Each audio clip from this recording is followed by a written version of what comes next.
জয়গুরু পরম প্রেমময় শ্রী শ্রী ঠাকুর অনুকূলচন্দ্রের শ্রীহস্ত লিখিত অমিয় গ্রন্থ সত্যানুসরণ প্রসঙ্গে পরম পূজ্যপাদ শ্রী শ্রী বরদা সান্নিধ্যে আরোপণী।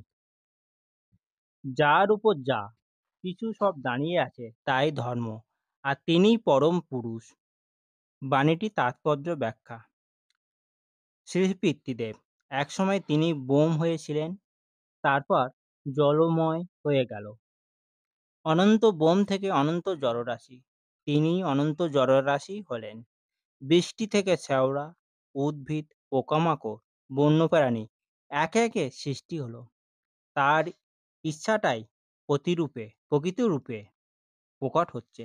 আর যদি তুমি মালিককে দেখতে চাও, রক্ত মাংস সংকুল দেহে তাকে দেখতে পাবে।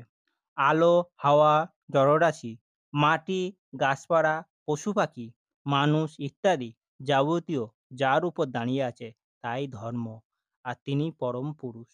ধর্ম আর পরম পুরুষ এক, ধর্ম তাতেই মুক্ত। শ্রী শ্রী বরদা যা কিছু কি দুর্গেশদাস, এই পরিদৃশ্যমান জগৎ যার অস্তিত্ব আমরা অনুভব করছি। শ্রী শ্রী বরদা উদাহরণ দিয়ে বলো। দুর্গেশদা যেমন ঘরে যা কিছু নিয়ে তাই হয়ে আছে, অবশ্যই সেটা ধরে আছে মাটি। পণ্ডিতদা ওই ধরে রাখবার শক্তি হলো ধর্ম। শ্রী শ্রী বরদা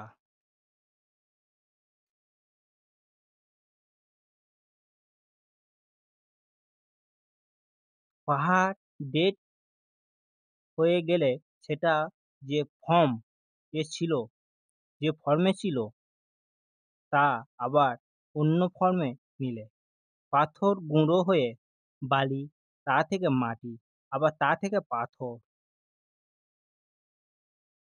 আবার এনার্জি ম্যাটার হচ্ছে, ম্যাটার এনার্জি হচ্ছে, আবার এনার্জি ম্যাটার হচ্ছে। সাপ যেমন সৃষ্টি হয়েছে, সঙ্গে সঙ্গে সৃষ্টি হয়েছে নেউল, এইভাবে ব্যালেন্স থাকে। দুনিয়ায় যেমন বহু মত, সবই তার বিভিন্ন রূপ। যেমন আমার মেয়ে, কারোর বউ, কারোর পিসিমা ইত্যাদি। যে কৌশল বা যে বৃত্তি অবলম্বন করে জীবন বৃদ্ধির পথে চলে, তাই তার ধর্ম। বন্দে পুরুষোত্তম।